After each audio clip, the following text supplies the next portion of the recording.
Hi, everybody. Rick DiClemente here with Astrology Unplugged. It's about version 340, I think. And tonight I got myself in a pickle. And I don't usually do that, but this time I did. And I picked off a subject and, I can talk about that. I can talk about that. And I started investigating it. And it's like a bunch of pickles. So it just so happened that while I was investigating the pickles of the generations, the Pluto generations, not being able to find my way out of it, who shows up? Liza and Claudia from Georgia. So I'm putting them on the spot with me. And it's a very difficult subject. Let me tell you what I'm up to, and you'll see why. Here comes Sean from New York. Okay. And I've been reading about it, and I found this marvelous article. You may want to write this down. I want to tip my hat to this young lady named Valerie Mesa. Valerie Mesa, and I found her article on the web. It's an article of a magazine, I would say, or a website called Stylecaster. Stylecaster. And she wrote a very good article about Pluto and the different signs. And I've always wanted to do this, and I keep backing up from it because it's very hard. One of the reasons that it's hard is you've got the Pluto period where the child is born. Then you got the Pluto period where that same child comes into age, say 23, 24. So it gets confusing as to which age you're talking about. This has nothing to do with the ages. The age of Aquarius, the age of Aries, those ages are 2,000 years each. These ages are the Pluto cycles. These are Pluto in a sign for 13, 14, 15 years. Now it's about to go into Aquarius for 20 years. So I've been downloading information about the X generation, the Z generation, the millennial generation. And that corresponds to Pluto's transferring through this particular sign. So as you know, we're going to start out kind of easy, and you're going to see why there are three people here helping out tonight, because this is tough stuff. I got this wonderful article by her, and I'll be reading certain pieces of it, because when you ask yourself, what was the Pluto and Virgo generation like? Why were they like it? And what happened? Then it went into Pluto and Libra. I remember 1972. I remember how phenomenal the music was in 1971. There's no music anywhere like it was in 1971, which is when Pluto entered Libra. Phenomenal music. If you see a list of all the great epic albums that were made at that time. So anyhow, I got to thinking, and of course it starts out with the baby boomers, and even the baby boomers, it sees them as starting much earlier, in 1956, and I'm born in 52. So what we come to see here is that the baby boomers are grouped together as anybody born after the war, after 1946. But we hear a lot about that age, that Pluto age, where Pluto was going through the sign of Leo. Okay, now I don't know about you, but I noticed very clearly when the Pluto Virgos came into being and took over things after the Pluto and Leos. And what we're going to try to do tonight, I'm going to tell you why we're doing it. I want to describe the Pluto and Leos, differentiate them with the Pluto and Virgos, all the way up through the Pluto and Scorpios, the Pluto and Sagittarius, and the little babies that are about 14 years old now, who've just gone through Pluto and Capricorn, which I saw somebody calling the age of, what did they call that one?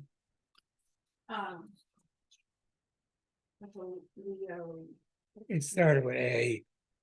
Oh, I don't have it. Anyhow, the Pluto and Leo generation was a very important generation for you to understand it. You got to go back to the 20s and analyze what Tom Brokaw called the greatest generation ever. And those are people born in the 20s. They were Pluto and Cancer. Now, let me just give you a description. What did that A just pop up on my screen?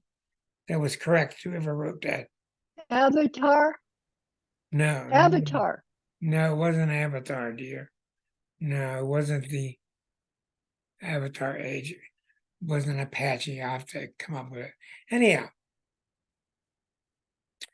the people in the 20s that Brokaw took such impression from were the ones that gave themselves so selflessly during World War II. A lot of them died, of course. A lot of them came together, and the women worked in factories to make bombs, and it was a collective effort against Hitler, etc.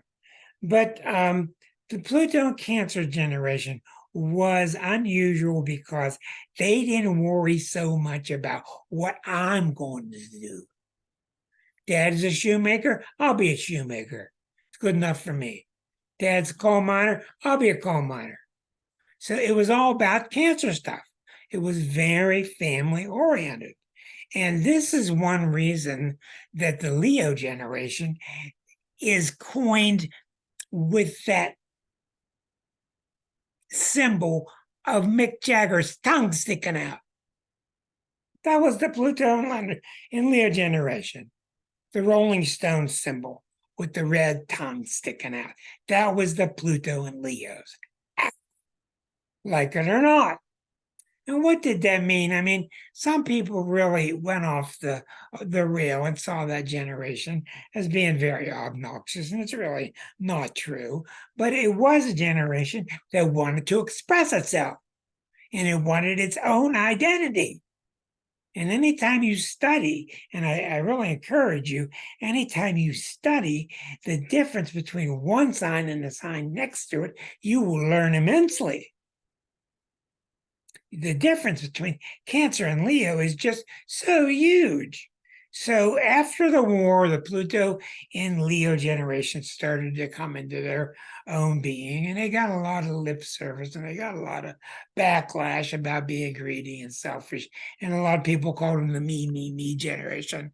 But what it was the self said, I don't want to do shoes. My dad made a living doing shoes, and God bless him, but it's not good enough for me. That was the difference. In the Leo generation, if you know any Leos are just obsessed with being creative. That sun that shines through them, Rick can tell you, it's so powerful for them to express themselves. So the Pluto and Leos came along, born in the 40s and the 50s, and certainly made themselves known in the 60s and as they approached college age. And the Leo generation was loud and had the tongue sticking out and made a lot of noise and had this thing called rock and roll, which was pretty wild and aggressive compared to the dainty Pluto and Cancer generation. You have to remember that these generations are a pall, a feeling across a whole swath of people. You can't get all excited about what one particular thing means. You have to see the generality of Cancer and put it across that whole generation, and then sweep it across the whole generation for the Pluto and Leo people. And then you'll start to see how these things work. But the point of tonight, as we go through these different generations, is there's plenty to see right now that's really, really bad.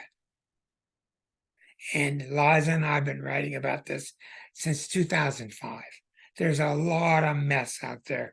There's the Pluto in mess that was stirred up in Sag. There's the Pluto in mess that was in Pluto and Capricorn, and it's not getting any smoother in the near future unless you're going to kid yourself. But now in Pluto and Capricorn, we found out all about the corruption. We lost a lot of leaders. We lost a lot of institutions. We lost a lot of faith in institutions. So I don't know about you, but I've become sick of talking about Pluto. That's why I don't write much anymore.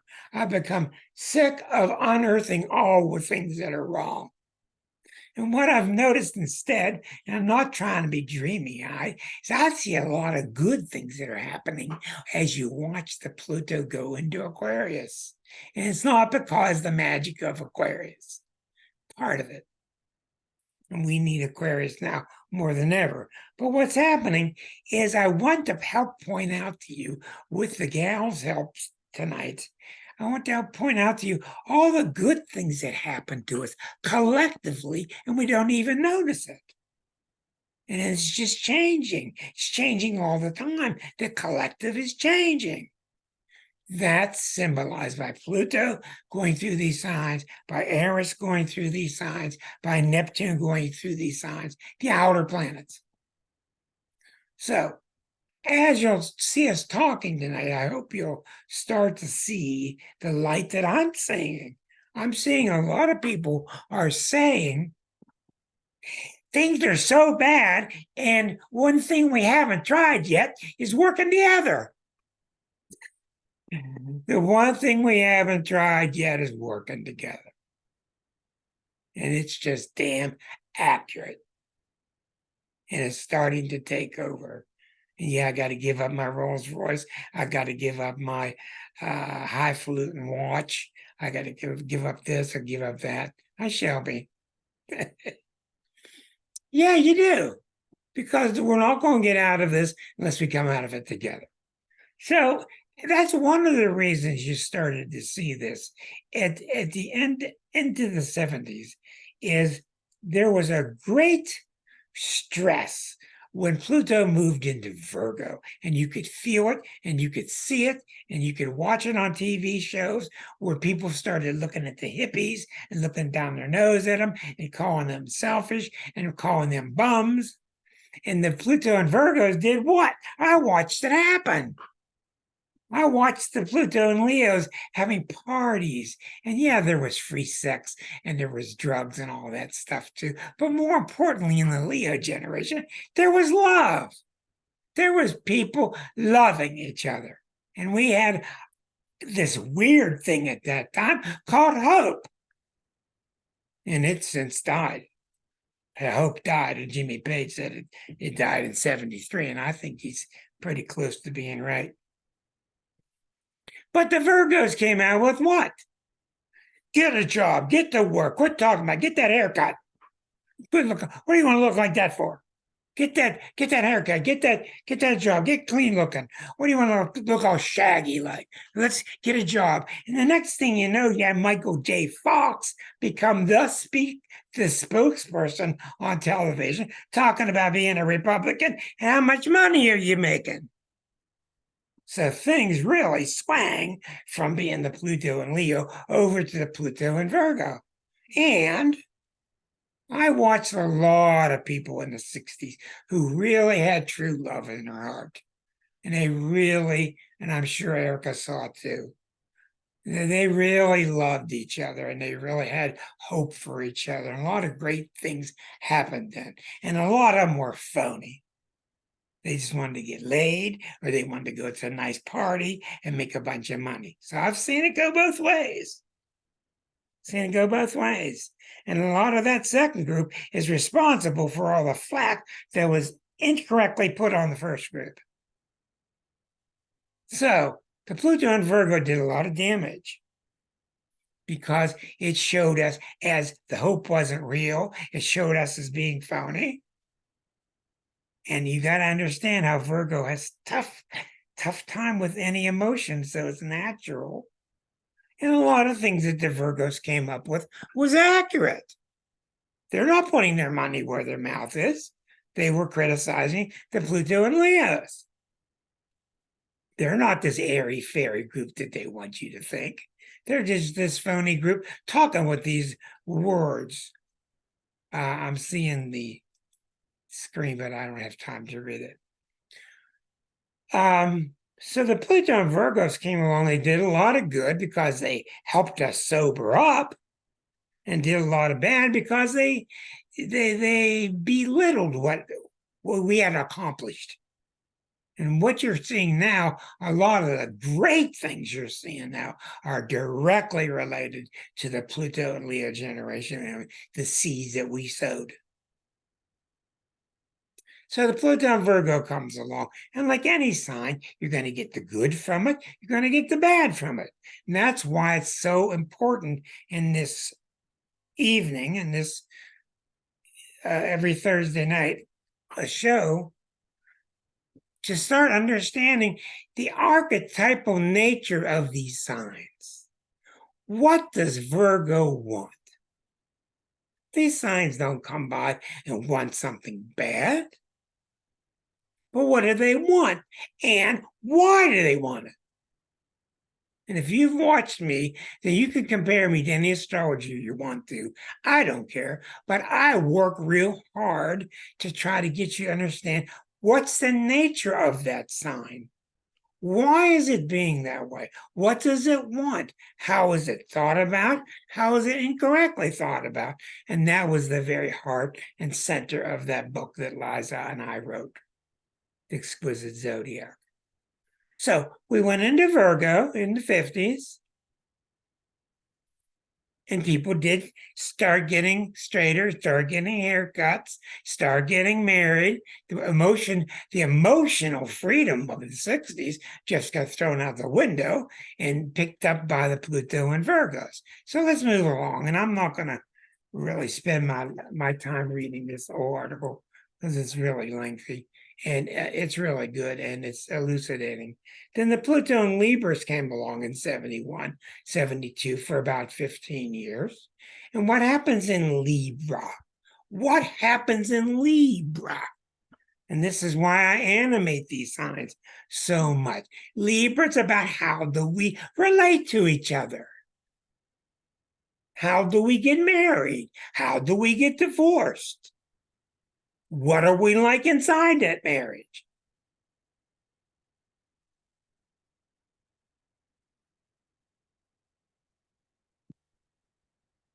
So you will notice back in the 70s and the different TV shows and the different arguments you would see Archie Bunker go through with all the current stories that were hot at that time. You see the soul is evolving. And when I mean evolving, the soul's getting bigger, it's getting broader. Yeah, we're having more and more problems with divorce, but you're seeing the person's becoming freer. The person is being born in Leo. The person wasn't alive in Cancer. You're a part of the family in Cancer. In Pluto and Leo, the personhood really got started, very much like it does when you go around the zodiac and you go across Leo, you see how personhood really gets started. Okay, then there's no doubt about it. You have to go through the critical stage of Pluto into Virgo, and Virgo fixes things, and Virgo gets more humble. And the Leo sign definitely suffers from too much arrogance. And the Virgo comes in and brings a lot of sanity to it and responsibility to it. Now, I'm going to say this to all of you, and you can keep writing if you want, but the ones of you that are writing, I don't have the time to read any chat, so you will be chatting to each other. So the people on YouTube can't see the chat messages, so the chats will be just for you guys. All right, it's just my attention's on 19 things at once. So then what happens? Remember the Libra time, the Pluto and Libra time, when all the gals had the cut up jeans and the perfect makeup? Remember? They had the perfect makeup. Looked so good, but then the jeans are raggedy. So even your down-to-earth look was really manufactured. Then comes along, my God, 1986, in the Pluto and Scorpio generation. And the thing is, Scorpios can't stand, they can't stand inauthenticity. They can't stand it, much like Eris. And I'm going to keep pounding the hammer on Eris, yes, because Eris can't stand it. If it ain't real, if it's the Peter principle, if you just look good and you don't deserve that job, Eris is going to do whatever it can to chop you down. And Eris had a real good time chopping down a lot of the things that Pluto and Libra put out there. Pluto did, I must say.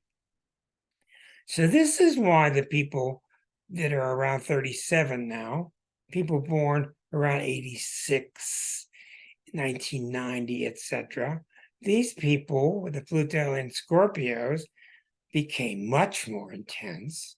The wave that came across them was much more intense. The requirement from within became much more intense because they could no longer hide behind their social role. And the Pluto Libras did plenty of hiding behind the role that they thought that they played instead of who they really were in character deep inside. So the Pluto and Scorpios came out kicking butt. And if you know anybody about 37, 38, 39, these people born around 1986 or so are austere. They're tough. They say what they got to say. And you don't try to BS them. So let's go on through this so we can get into other parts of this. So then comes along, let's see here. I got a nice graphic to show you, which will help you understand. You can print that screen if you like. Okay, so we see the baby boomers after 1945, really all the way through 72. Then Generation X is 72 through 84. Then the millennials are the Scorpios, 84 through 95. Then came along the 95 through 08, the Generation Z. And this is the one I picked on so much because I am a Capricorn and I really picked on the Pluto and Sag generation very much. Because if you'll remember, what did you run into every single day at your mailbox? Loan applications? Huh? Credit card, credit card, credit card, credit card, credit card, credit card. Who's going to pay for it? I don't know. Credit card, credit card. Just borrow it. Don't worry. That's the Pluto and Sag. Also, you got the opposite happening, like with all signs. You had a lot of the would I please show that screen again? Yes, I sure would.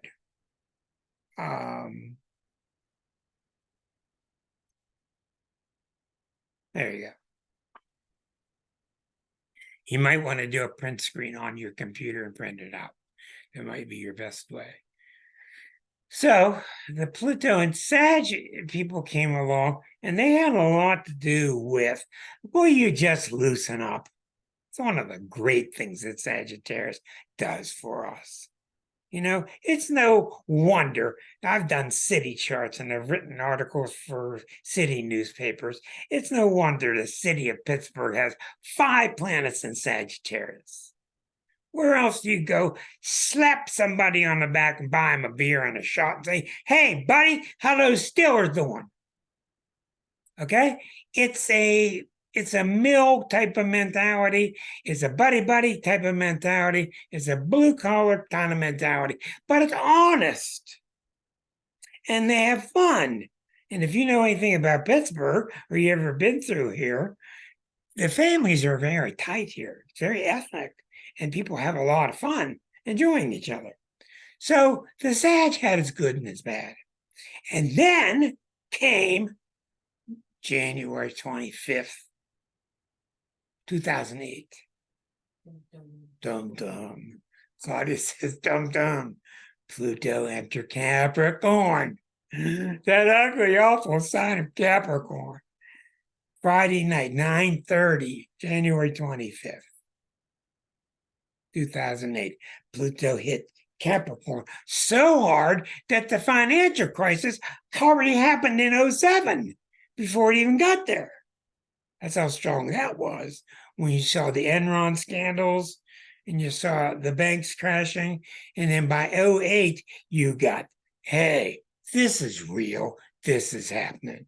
And all the articles that we wrote in 05 and 06 predicting all this when we didn't want to predict it, they all came true. In 08, we started to see, damn, things are intense. Things really do need shaped up. We do have problem with institutions that are falling apart. And then through 09, 10, 11, 12, 13, 14, 15, it all got worse and worse and worse. Boy Scouts, Church, Catholic Church, etc., etc. So we go along, and we have, as far as this show's been on, we've been on one half the time that Pluto's been in Capricorn. We've been on 7 years, the latter half of Pluto going through Capricorn.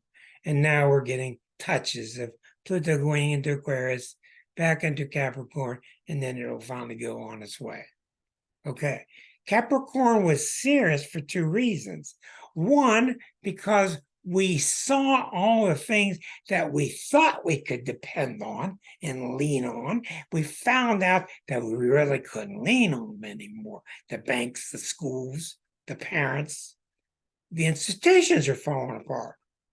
But we also saw something that most people don't know about. And what that is Pluto in Capricorn is responsible for replacing it, for rebuilding it. And I haven't seen a lot of rebuilding. I've seen a lot of, but what I'm starting to see now, and I don't know for sure, but I'm being hopeful, and I am seeing the power of the collective. And a lot of the collective, I try to do this with people when I read their charts.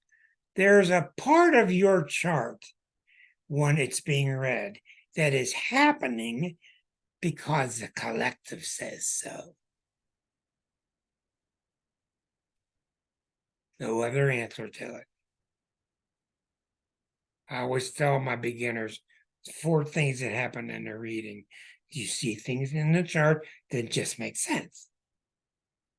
Okay. You have things in the chart that don't make any sense, and you'll never figure it out. And that's just the way it is. You got a lot of part of the chart that blinks, I call it. Blink.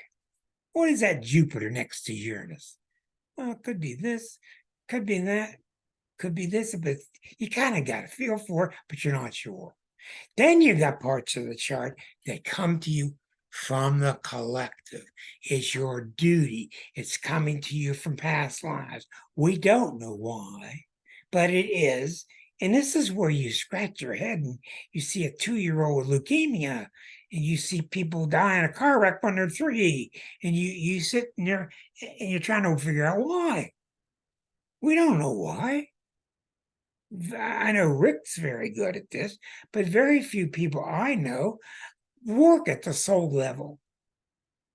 It's a hard level to understand, to know about. And if you've got somebody who can help you understand the soul level, then so be it. And let's try to get them on the show. But one of the things that we're starting to see now, and I don't think it's a coincidence, that at the same time we're getting more UFO reports. The collective is changing. And I just saw a friend of mine, I'm not going to mention names. I just saw a friend of mine, a dainty little girl. And she just went on stage as a comedian. And I just saw her on YouTube. And let's just say she was very loose-lipped. Nicest girl in the world. But she was very loose-lipped. And I'm talking about, I've seen a lot of female comedians lately that are coming up right behind her, being the female version of Lenny Bruce. And I was shocked and stunned. Then I looked and said, that's the collective changing. Sure, she wants to talk about this. I didn't agree with the vulgarity. I didn't like the subject material. But she wasn't being vulgar. She was being extremely honest.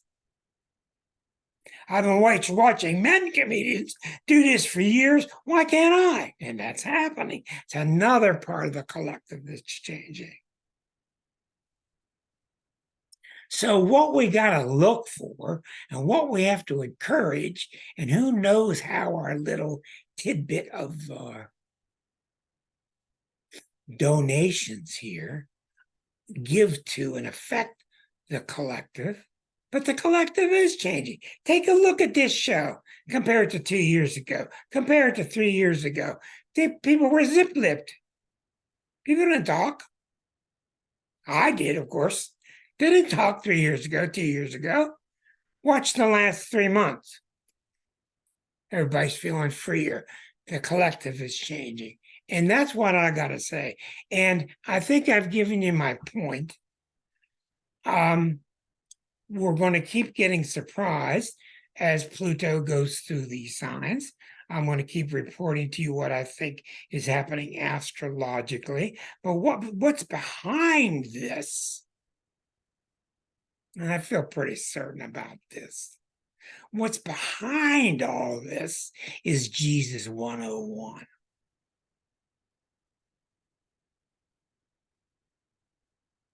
I don't know. I've not been with his apostles, but I think people are getting it. They're starting to understand that we got to work together. And if I got more money than you do, then let me give you some and just share it. I think we're starting to get that. And I think we're starting to get that we're up the creek if we don't. So that's what I got to say. I'm very anxious to hear the wonderful things that Liza always has to offer, the great things that our wonderful visitor, Claudia, has to offer. I want to hear from Linda. I want to hear from all of you. And I want to hear from Rick to start with, because Rick and I had a really good talk. And I'm sure that a lot of this has you scratching your boots. What do you got to say, Rick?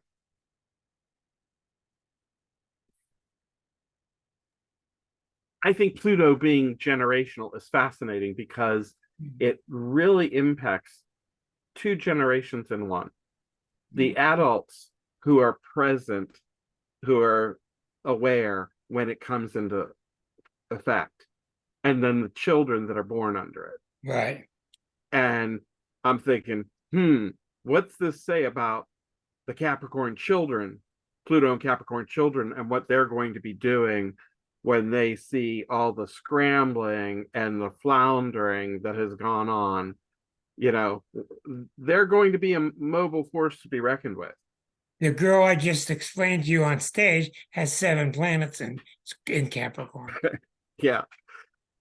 I also took a look at the dates. That's one of the things I was sharing. And Pluto was in Cancer around 1914. Right. And it was over 25 years. That's right. So that tells me, everybody was worried about home with the Great War, and Sure. I'm The old country. You just can't escape how powerful that was on the collective, not only of who was born, but who was adult dealing with all the stuff. It's maddening to really look at the ramifications. And I think that's important. Check both generations, see how it's affecting adults, see how it's affecting those born. Check them out later on. Just a few thoughts there. Yeah. Oh, those are very good thoughts. Thank you very much. Liza, well, yeah, your ideas on what camera on you now. What do you think about these collective thoughts that we caught the We caught the two mice in the corner on camera. We got you nailed in our studio with one of our cameras. But we would really enjoy your thoughts on how the collective is changing. Both of you are mothers. Your Yeah, thoughts on watching the kids. I had so many thoughts when I was listening to you speak, and I was trying to get an image of, Pluto and Leo, Pluto and Virgo, Pluto and Libra, what that looks like. And I had a conversation with Liza and Rick earlier about this podcast that I listen to from time to time called Man Enough. And it's a bunch of guys in their 30s, maybe early 40s, maybe mid 40s, but really 30s. And they talk the way guys don't really talk. They talk about their feelings. Oh my God. Can you believe it? So, and it's really, and that's the point of the show, is that they're trying to break these little stereotypical, Yeah. thoughts and ideas about how men should behave. And then when you were talking, I was thinking, these guys are all Pluto and Scorpio. They're not afraid to dig into their shadow side. They're not afraid to really get real. And Authentic. yes, Exactly. totally. Rick. And they challenge each other. There's a woman on the show, just to basically give her opinion, but it's a wonderful example of that Pluto and Scorpio, but just what the adults, so this is in your 30s, 40s, what we're seeing. And it's a lot of it, I said to them, it's around healing, the subconscious, healing the crap that they've been thought to believe this whole time. The whole generational thing is fascinating to me, and I really haven't even given it as much thought. Probably in the last year is when I started to really think about what it means. When I think about Pluto going into Aquarius, that response to Pluto and Capricorn, what's that going to be like?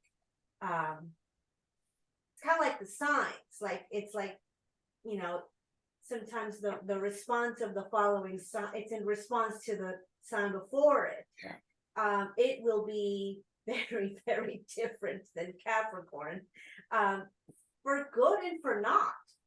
It does both things.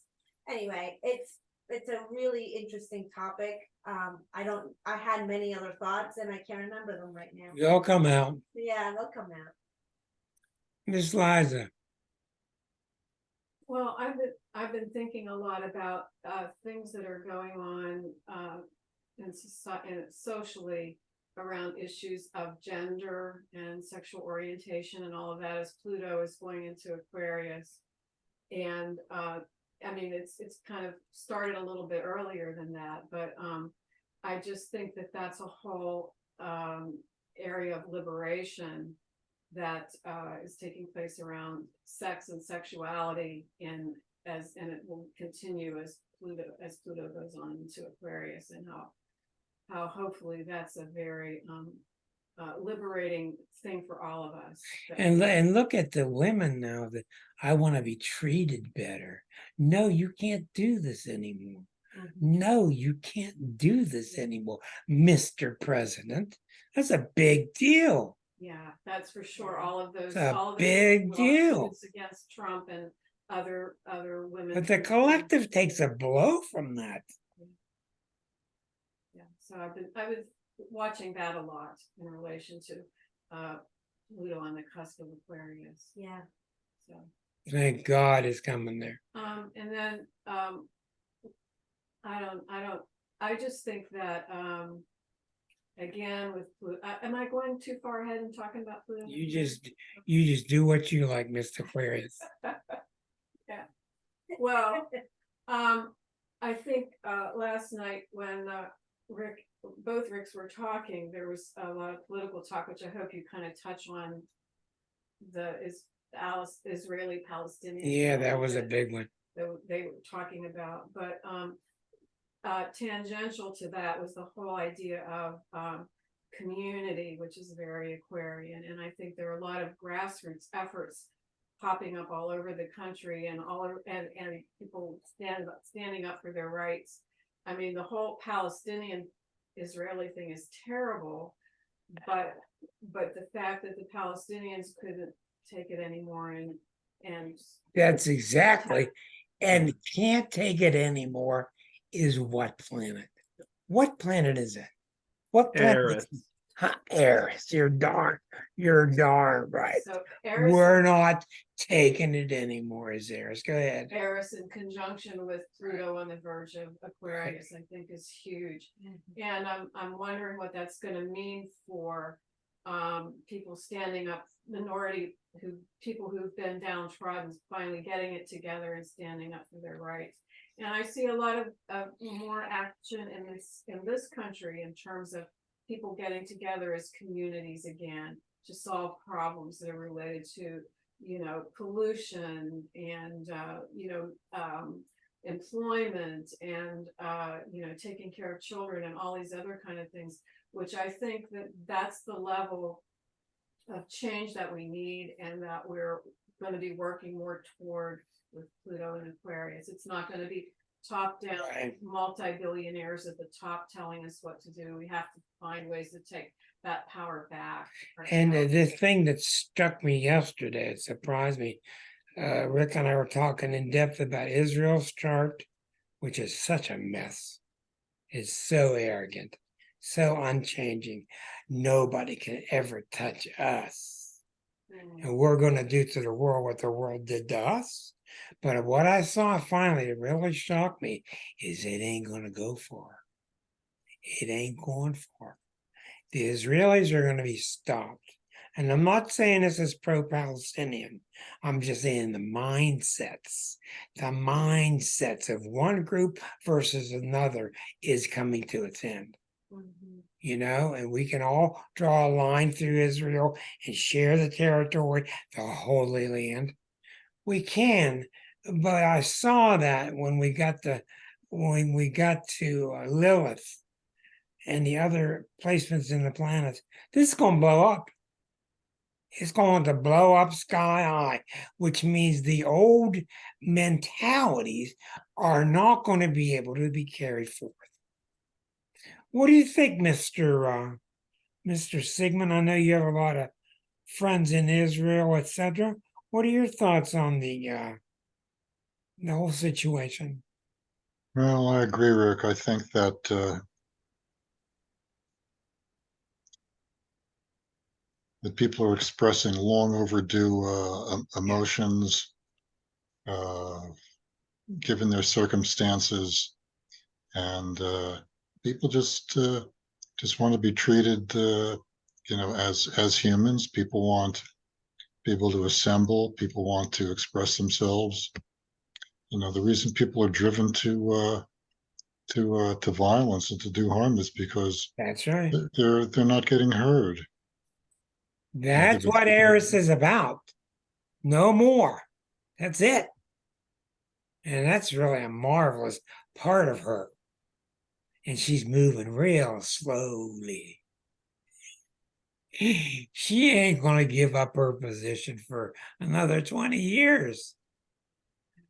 And then she'll go into Taurus. Whatever that means. She's been in Aries since 1921. In Aries, I mean. Well, I'm sure in your Jewish religion, I'm sure you're seeing radical change everywhere. And this kind of change has to be just picked up and shared on all things. Yeah, basically what's coming more to the front is you have the Israeli hardliners who have always been there. Are some of them are just voicing stuff that's so outrageous, anti-human, anti-person, just real power over stuff. And that's not always being accepted, and it's some of the world is slow to see that criticism of Israel is not anti-Semitic. Yeah, two different things. Absolutely. And Yeah. the people who Yeah. don't want to accept that are hiding behind That's that as that's what the as a planets are dodge. saying. No more. That's what Pluto's saying. No more hiding behind anything. That's what Pluto says in my mind. Yeah, they're Who doing are that. you really? Where are you really? That's Pluto. Yeah, indeed, indeed. So I'm glad to hear that that'll be fading, even if it does take some time. It's Well, I gone on think so. way too I long. think so. Just because the pressures are mounting and the plate tectonics, they're crashing into each other. Where did Linda Platt go? There she goes. Thank you very much, Sigmund. That was really some good stuff. I want to hear from Linda Jordan and get her thoughts on what's going on from the educational background. Well, today in my class, we're continuing our discussion of UFOs and aliens. That's what we've been doing this all semester. It's what I just was like hungry to talk about this. And one of the things we came up with today, that they wrote about it. There's actually academics that write about this, and we read the stuff. And then we watched the 2005 War of the Worlds, and we're talking about how much that film reflects 2000, the 9/11 terrorist attack. Yeah. And so we're looking at like these various films from the day the Earth stood still back in 51. So I'm thinking this thing you're doing today is just like, it's like what I did today, only it was about UFOs instead of about Pluto. And what we came up with, they're getting ready to revise their papers, and they're adding films, and I'm just letting them go to do whatever they want. I'm not trying to like keep them constrained.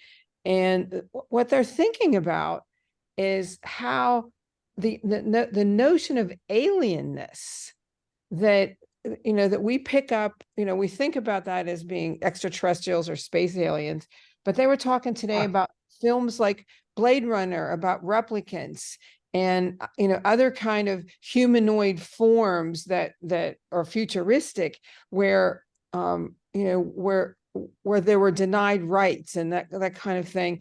And that took us to a definition of alien, which was that an alien is someone you don't treat as human. That's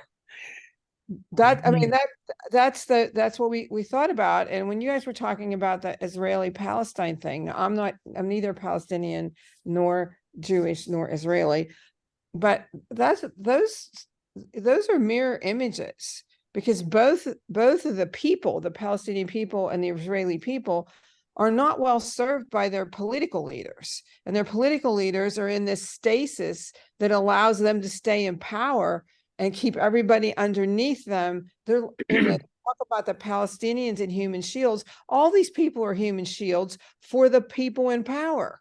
And the US is backing it. Well, although I will say this is that Biden was pretty clear about where the support would end. That he wants aid into Palestine, and he wants the hostages out. And so I think there is, there was at least some constraint put on there. And that's the first time I've ever heard that from a president. So I was a little encouraged about that.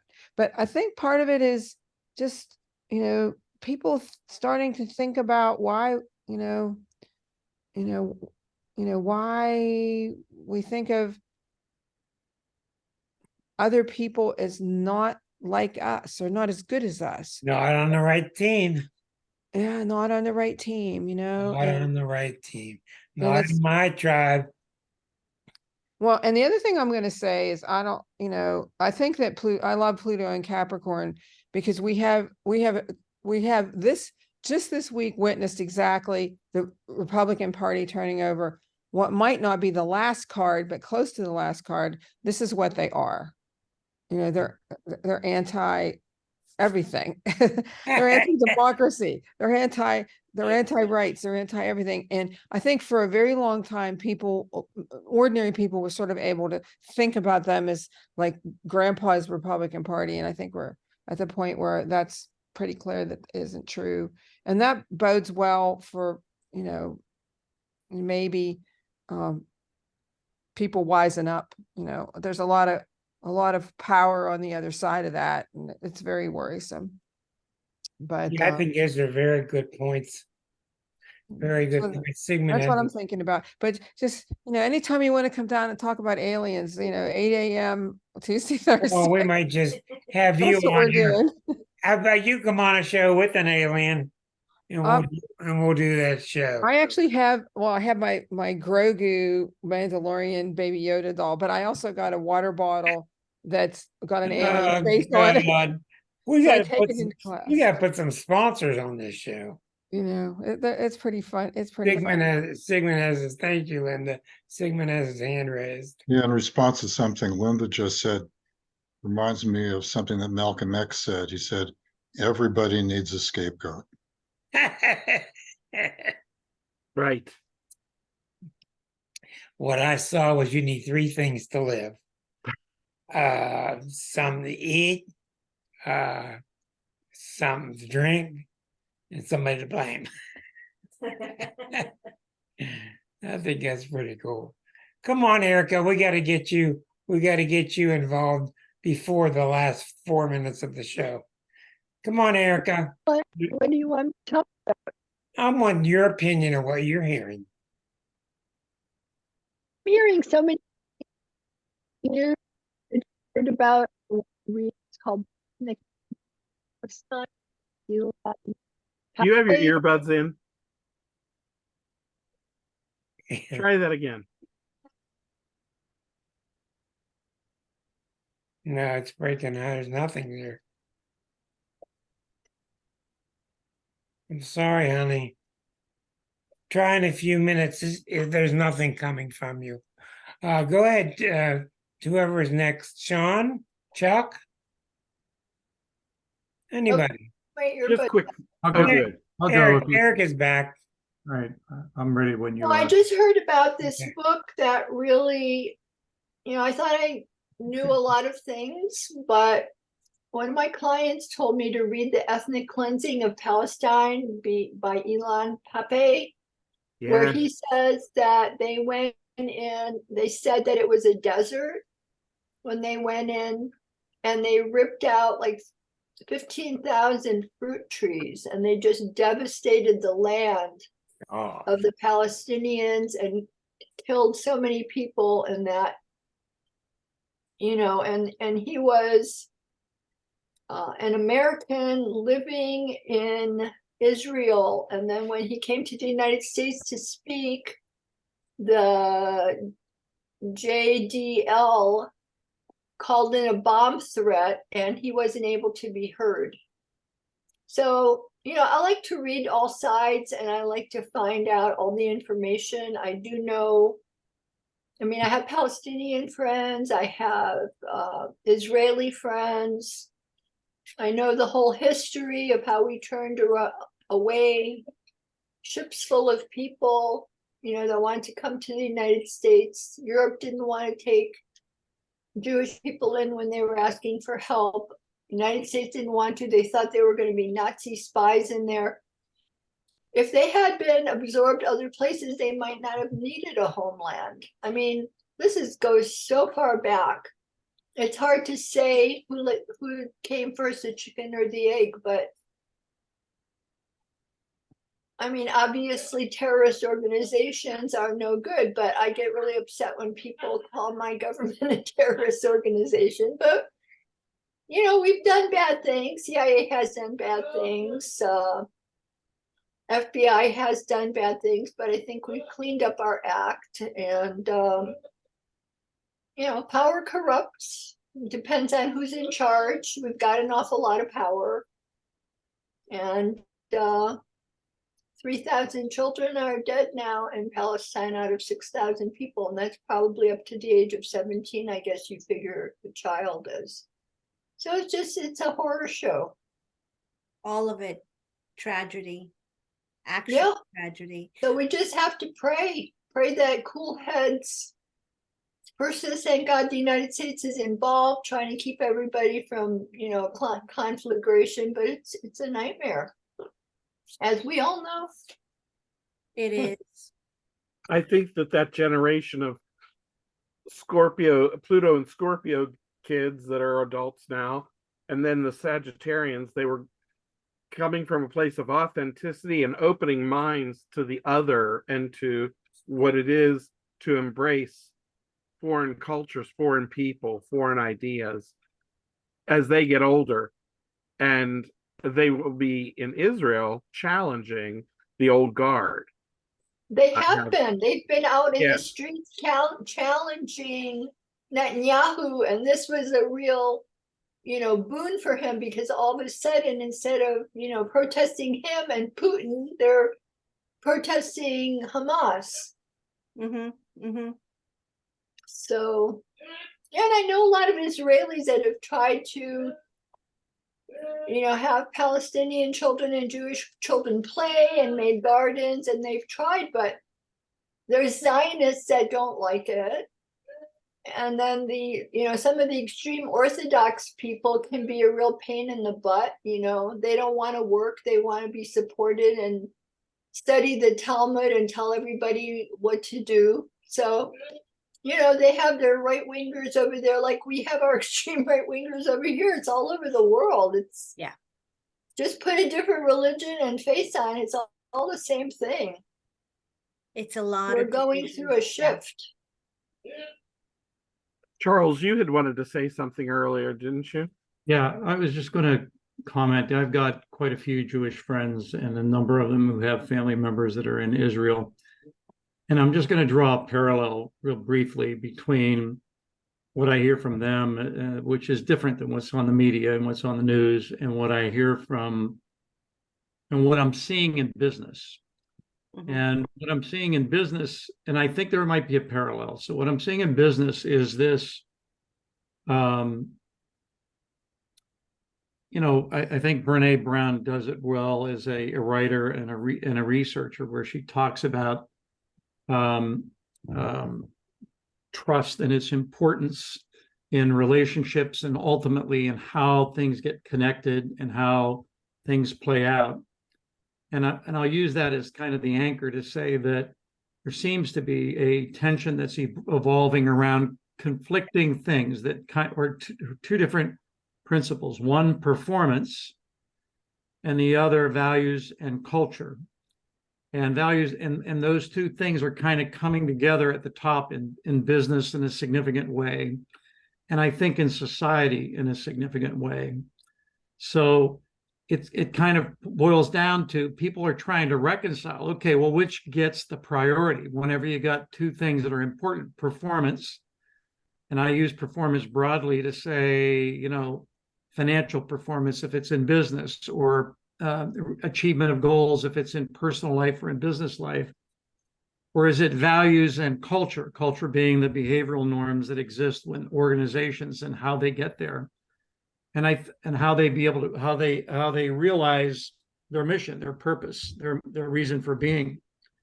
And I just think that there's this point where people aren't sure about how to reconcile that, and I think some of my Jewish friends are wondering about their non-Jewish friends. Are we willing to kind of stand up and say, how willing are we to stand up and take a position for what we believe is right, if that happens to be in support of them or not? And it's just an interesting tension, because it's about values versus performance in some way. And I don't know if I made sense there, but I'm trying to be brief and to the point. Thanks, Chuck. Yeah.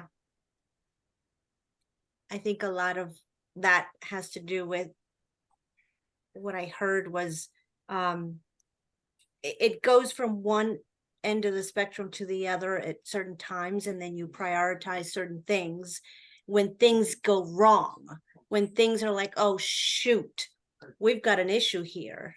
And I see that in like in corporations, in my world, you know, we deal with something when we have a really bad issue, and then we become all about that thing, whatever that latest initiative is.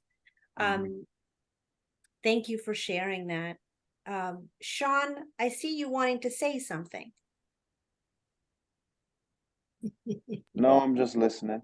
Yeah. Oh, come on, Sean. But I mean, yeah, but as far as the topic and what we've been discussing, I have the Pluto in Scorpio. Mhm. So, you know, it's very intense.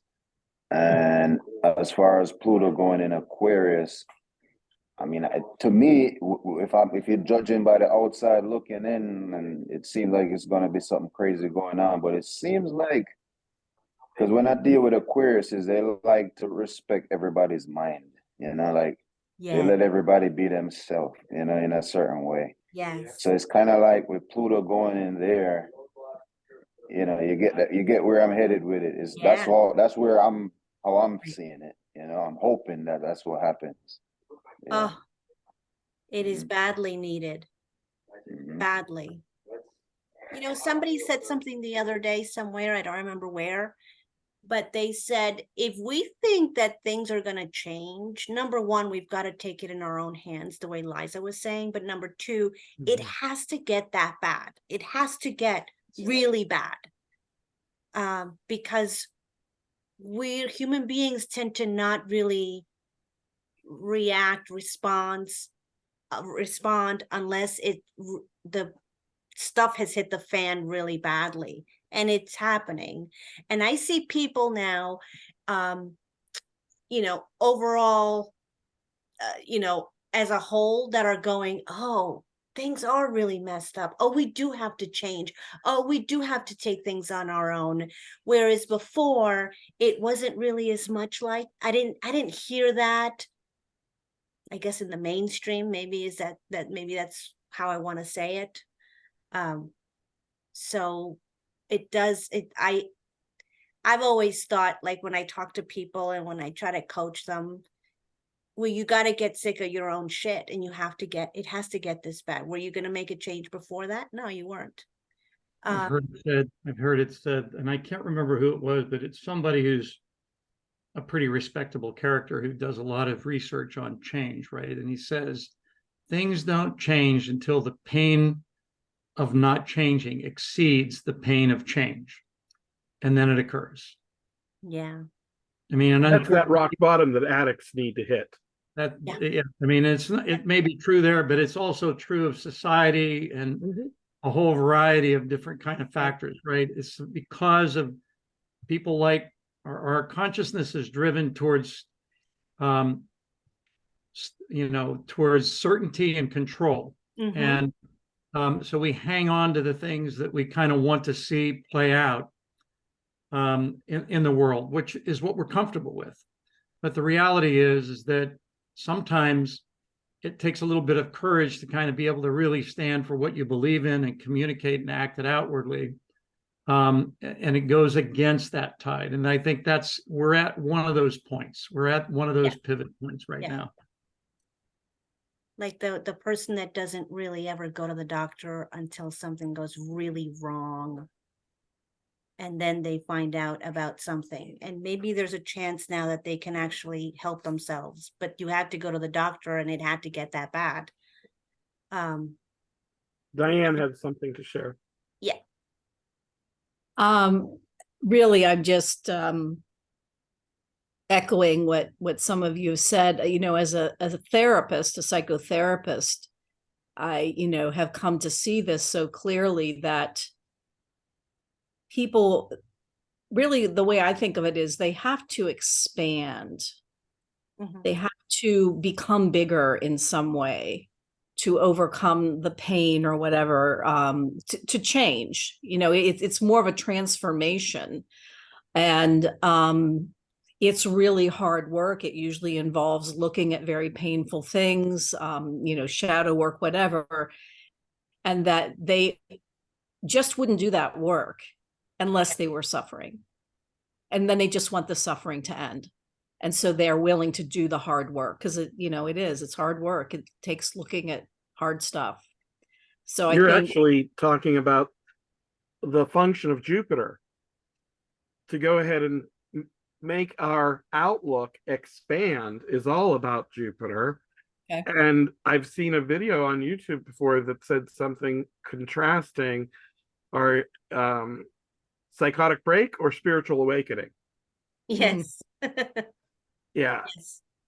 And that's really what we're talking about. Yep. Reaching into the awakening. That reminds me of something I heard recently as well, which was we have this idea that we are supposed to be, or we want to be happy. And you're not happy all the time, and nor should you be happy all the time. Sometimes it's appropriate to not be happy. I don't like to use the word happy because it's so, I don't know, it's kind of a fluff word, but yeah. But we do that with our kids. Oh, you got her. Oh, it's going to be okay.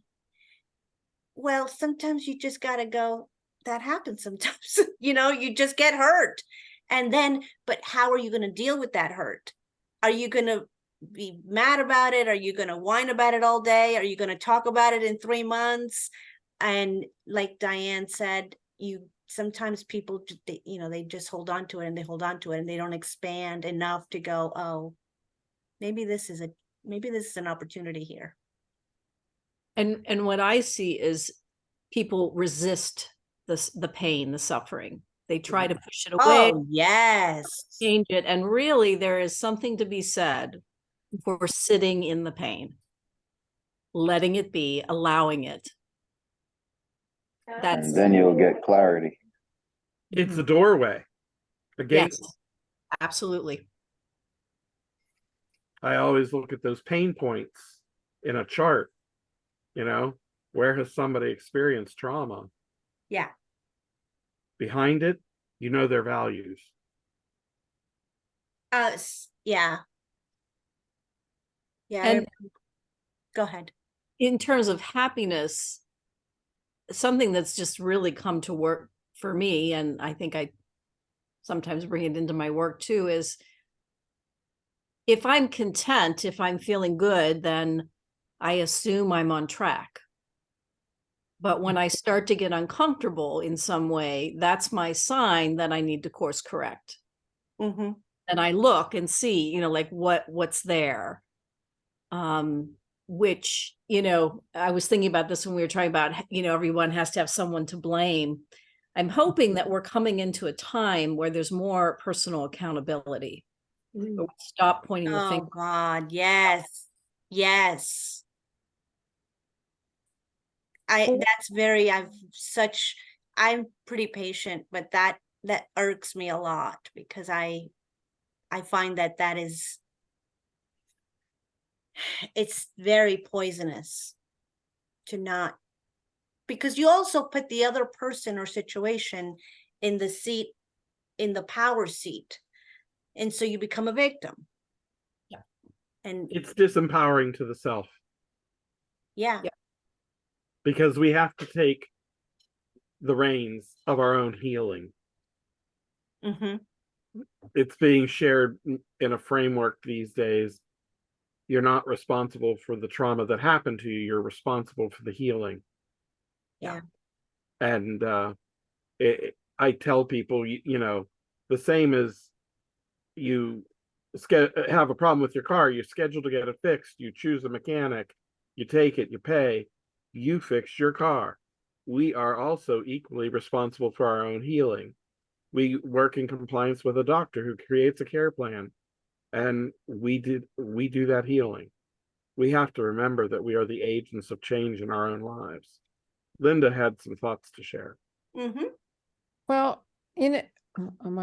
I couldn't remember if I was muted or not. You're on. Throughout, what we've been saying, especially about accountability, always reminds me of what Rick talks about when you have, Pluto, pressing on a point in your chart. And he says that he's always said that if you you know, if someone's downstairs cleaning their basement, then you know they're moving on the way. And I think that works on just on the personal level. I mean, literally Monday I was cleaning my basement. Literally Monday I was cleaning my basement. And literally I had actually admitted to someone, I need you to help me clean my basement. So it was not just, it was like going to the Yes. doctor, the basement doctor. Yes, yes. Like this summer, I went to the garage doctor and got that done. But collectively, culturally, on a community level, you know, a lot of what's going wrong here, from, you know, the conflicts overseas to what's going wrong in this country, is that we're not cleaning the basement on almost any level. You know, this gun violence thing, we've allowed this to metastasize since 1999. That's almost 25 years since Columbine. Mhm. And, you know, and we're not cleaning the basement. We're happy with the mess. And Yes. it gets worse and worse and worse and worse, you know, and you know what Rick always says, if you don't reckon with the Pluto thing, it's going to be fatal. I mean, that's the hardest part of this, is that the consequences of not facing up to this stuff, not just individually, but collectively, is that we end up with, you know, election denying, you know, Christo fascists two steps from the presidency. I mean, we've let that happen. And that's not that some of us haven't tried, but as a country, you know, we've been in a bubble of denial about that stuff, and we got to clean the basement on a lot of different levels. And, you know, I really thought after Columbine, within a few years, I thought there's going to be a change here. There has to be a change with this gun stuff, or, you know, after a few shootings. And here we are. Here we are. You know, Not enough shootings yet, huh? Right. I mean, it's horrible to say, but yeah, obviously. well, and the really bad thing is that if you look at the Uvalde, well, Sandy Hook, of course, should have, you know, first graders being massacred. That should have been the end of it. But of course it wasn't.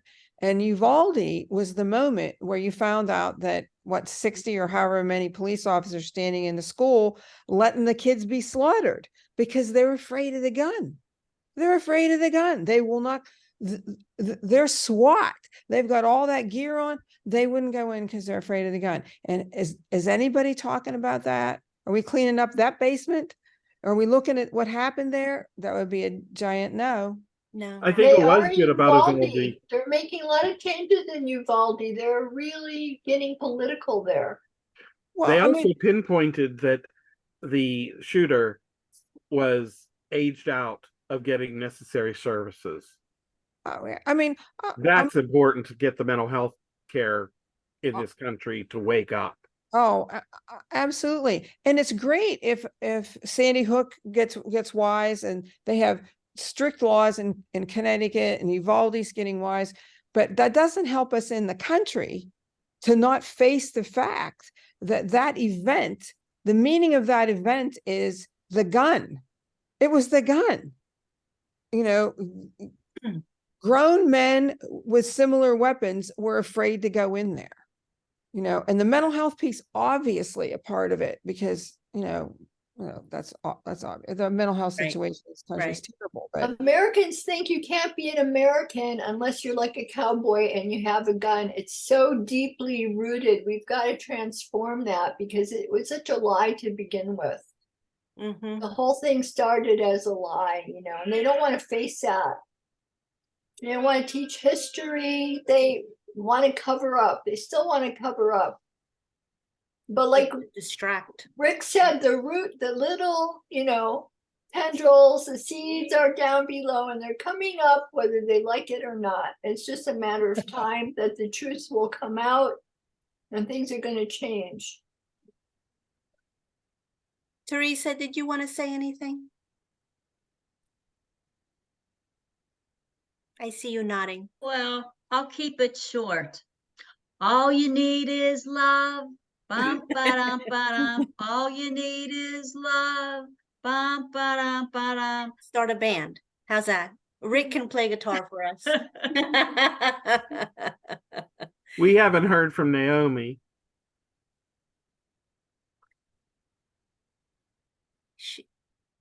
No, I'm Rachel, here. Dawn. Okay, okay, there you Sure. are. There you are.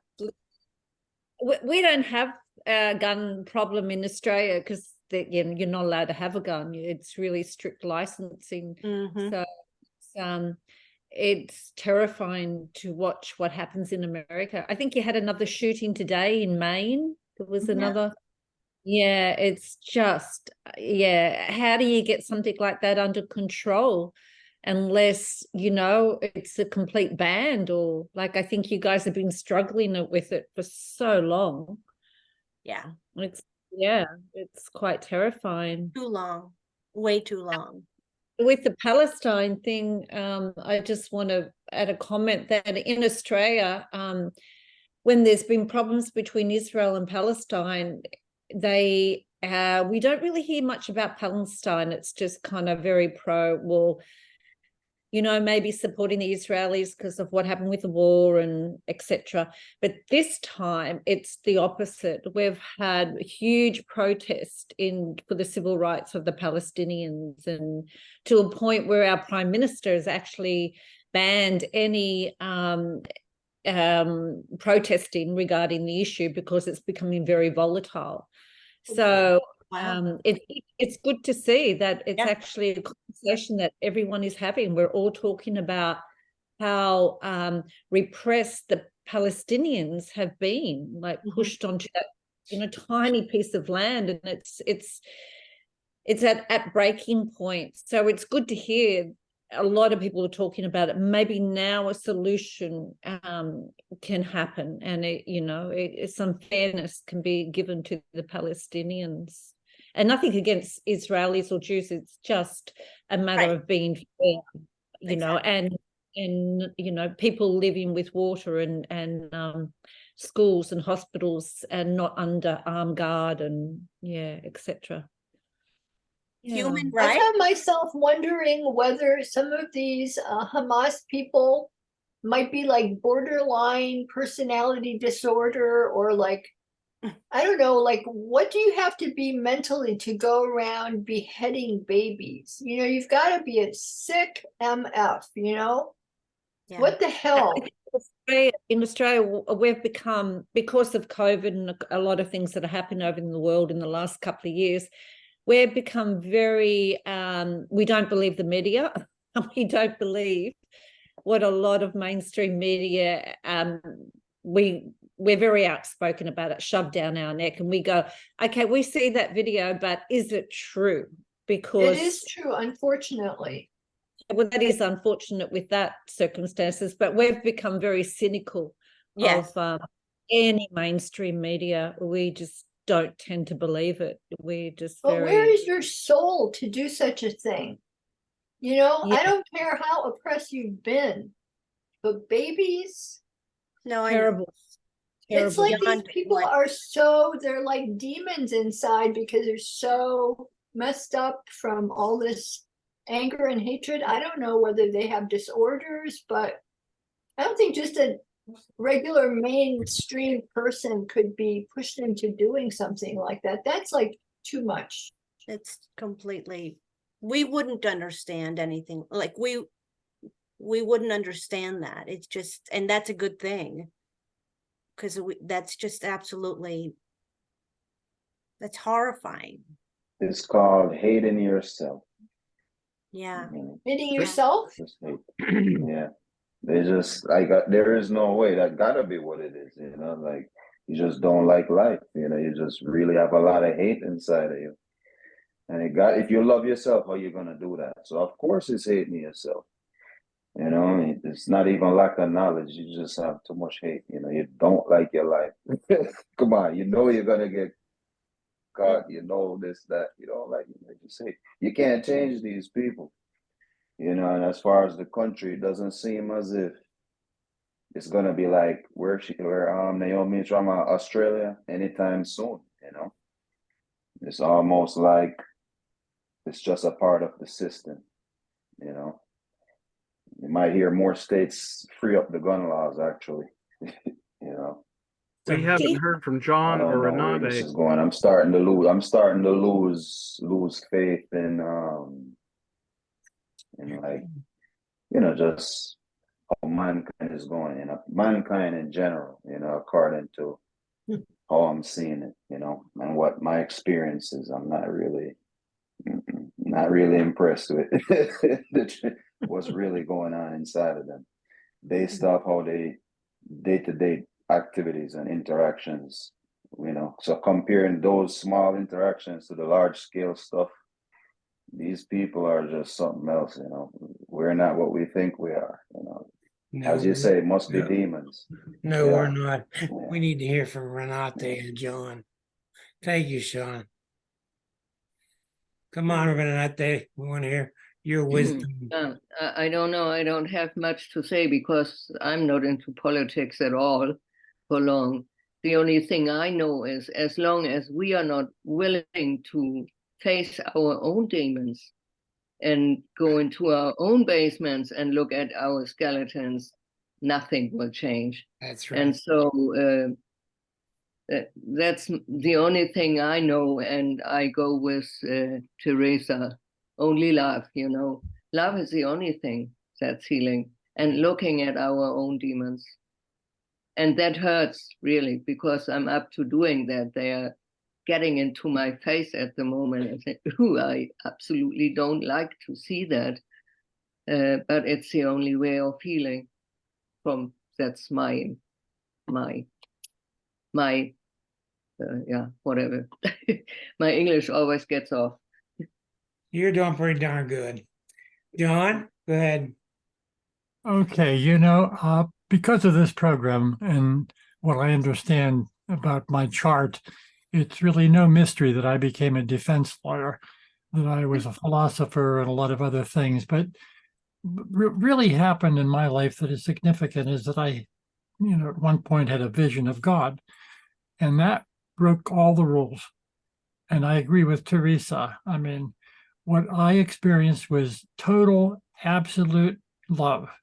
And, that is all I live for now. And it's the only thing that's really important, but the thing is that the greatest lover that lived was Jesus, and he never made it out of this world alive. So it's not easy to base your life on love, and generosity, where you're helping others, teaching, counseling, pitching in when they need help, and only doing love. That's very important. That's the message I got. So I agree with Teresa. That's my story. But I'm so grateful for this program because it helps me understand my personality, being a Gemini and having 5 powerful planets in my sun sign and my moon in Pluto and all that's gone on in my chart. But that got all blown away with this vision I had. And it only lasted a few seconds because I couldn't take it anymore. If I saw God another second, I would have had to die, because he was in so much in love with me, and it was returned. And that's all there was, love. Well, we need to broaden our vision, because if God didn't put this show together tonight, I don't know who did, because I know I didn't. And I told the girls before the show started that I felt like not even starting it, because I bit off more than I could chew. And I knew that when I let go, something would happen. I want to say a couple of things besides thank you to everybody. I want to say, you see what happens when you get up from your chair? There's a Leo woman in the room. Do you see what happens? Snatched it right up. A couple of things, seriously, that I want to remind you about. I think I'm very proud of the fact that some of the seedlings I've dropped on you have grown. I'm very happy about that. And I've got lots to say about other things. But I want to remind you that the number one thing that Pluto does when she's angry with you is she snips off your support system. And that's coming.